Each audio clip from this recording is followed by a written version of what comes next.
आज का ये एपिसोड शुरू करने से पहले एक छोटी सी बात। क्या आप भी अपना पॉडकास्ट बनाने की सोच रहे हैं? तो एंकर ट्राई कीजिए। ये पॉडकास्ट बनाने का सबसे आसान तरीका है। नंबर 1, ये फ्री है। नंबर 2, इसमें कई सारे ऐसे टूल्स हैं जो आपको अपने फोन और कंप्यूटर पर रिकॉर्ड और एडिट करने की फैसिलिटी देते हैं। नंबर 3, आप अपने पॉडकास्ट को डिस्ट्रीब्यूट भी कर सकते हैं, जिससे इसे स्पॉटिफाई और दूसरे प्लेटफॉर्म पर सुना जा सके। तो डाउनलोड कीजिए फ्री एंकर ऐप या विजिट कीजिए anchor.fm पर अपना पॉडकास्ट स्टार्ट करने के लिए। ये तो थी एक छोटी सी जानकारी, और अब शुरू करते हैं एपिसोड का सिलसिला। तो आज के एपिसोड में लीजिए सुनिए फणीश्वर नाथ रेणु के लिखे उपन्यास मैला आंचल का भाग 41, मेरी यानी समीर गोस्वामी की आवाज में। 9 आसामी का चालान कर दिया। 9 संथालों के अलावा जो लोग घायल होकर अस्पताल में पड़े हैं, वे लोग भी गिरफ्त हैं। पुरैनिया अस्पताल में बंदूक वाली मिलिट्री का पहरा है। गैर संथालों में कोई गिरफ्त नहीं हुआ, लेकिन ये मत समझो कि मुफ्त में ये काम हुआ है। दारोगा साहब कहने लगे कि खेलावन जी, आपके बारे में एसपी साहब को संदेह हो गया है कि आपने सभी यादवों को हंसेरी में जाने के लिए जरूर हुक्म दिया होगा। खेलावन जी की हालत खराब हो गई।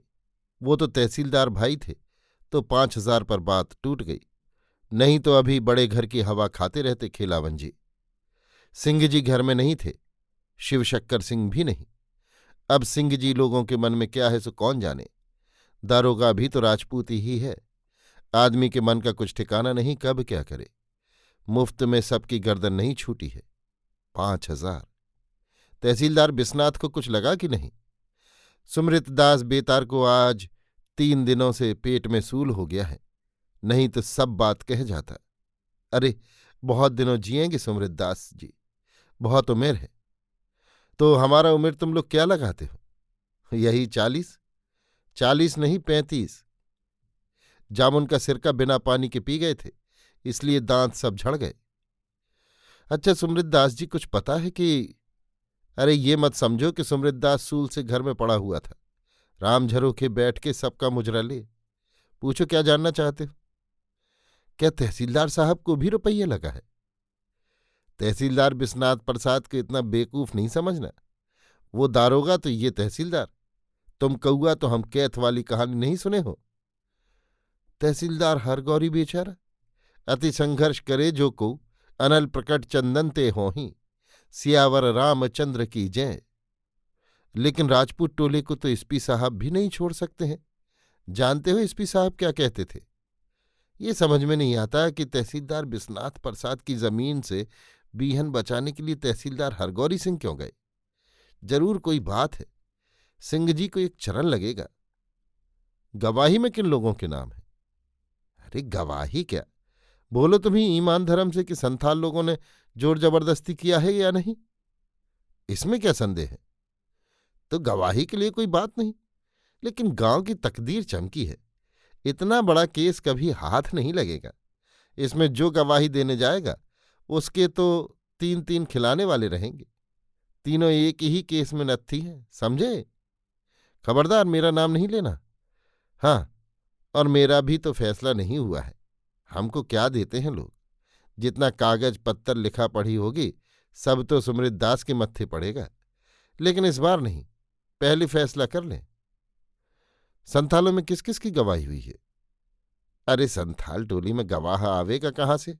सभी तो आसामी हैं। बड़का माझी का 12 साल का बेटा भी।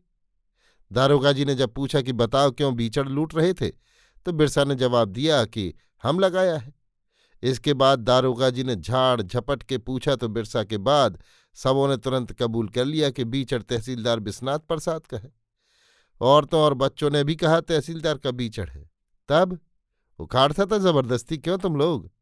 तो जवाब दिया कि जमींदारी प्रथा खत्म हो गई, लेकिन हमारे गांव के जमींदार ने मिलकर हमारी जमीन छुड़ा ली है, इसलिए लूट लिया। साफ जवाब। जमीन छुड़ा लिया तो बीहन लूट लिया। सच, काली क्रिया, ऐसा ही जवाब दिया। नहीं तो तुम क्या समझते हो कि सुमृतदास झूठ कहता है? अरे यदि संथालों ने ऐसा बयान नहीं दिया होता तो क्या समझते हो?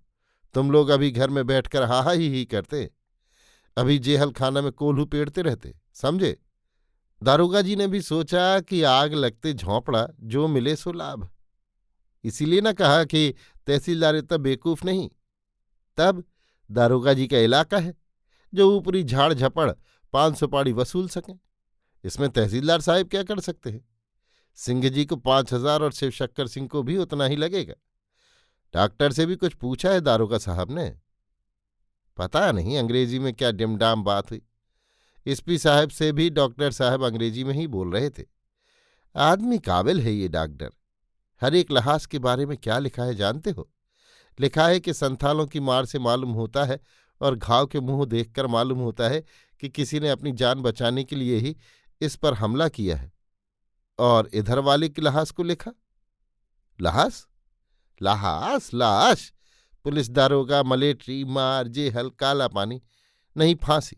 सचमुच यदि तहसीलदार विश्वनाथ प्रसाद नहीं होते तो आज फांसी। कालीचरण के ऑफिस में जाने से और बातों का पता लग जाएगा। सोशलिस्ट पार्टी के ऑफिस में भीड़ लगी हुई है। कालीचरण ने कहा है आज सुराजी, सोशलिस्ट और भगवान कीर्तन एक साथ गाए जाएंगे। सबसे पहले पुराने जमाने का कीर्तन नारदी भटियाली कीर्तन होगा।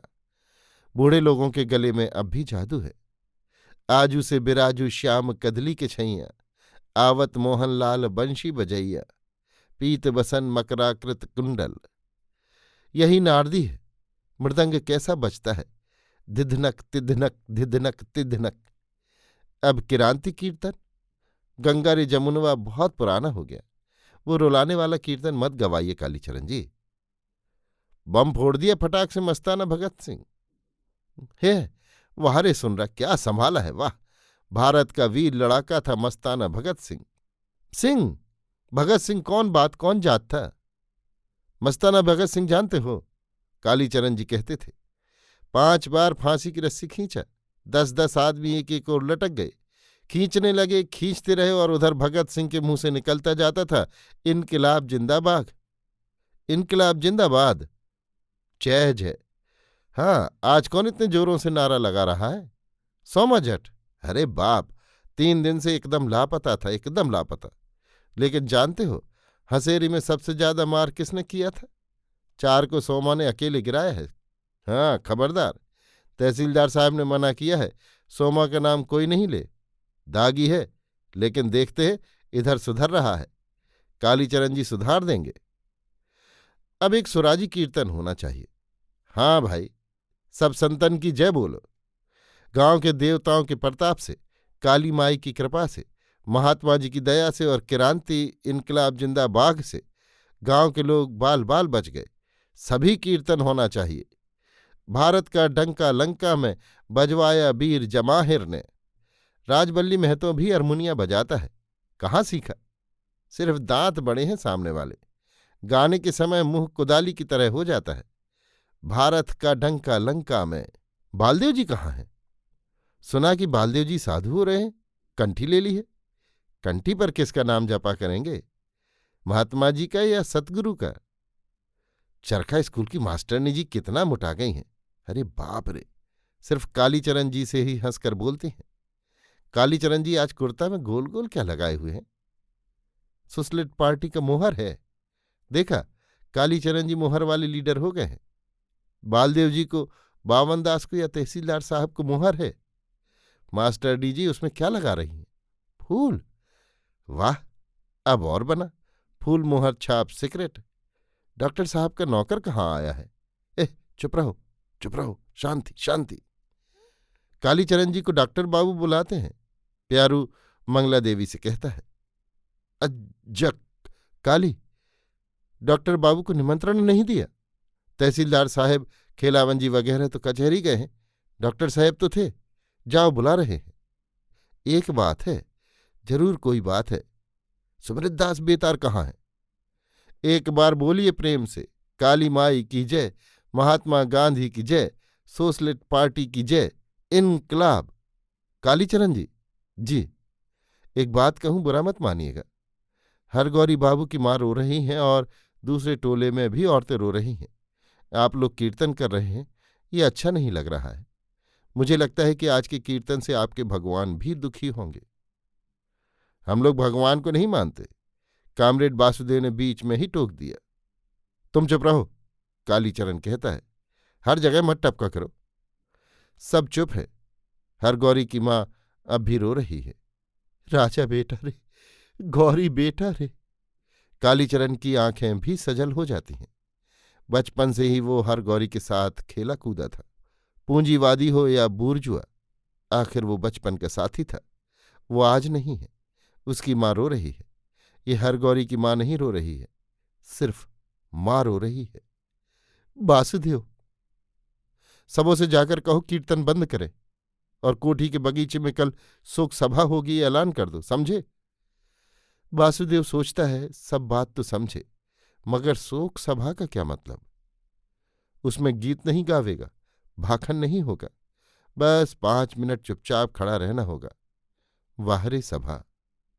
अभी आप सुन रहे थे फणीश्वरनाथ रेणु के लिखे उपन्यास मैला आंचल का भाग 41, मेरी यानी समीर गोस्वामी की आवाज में।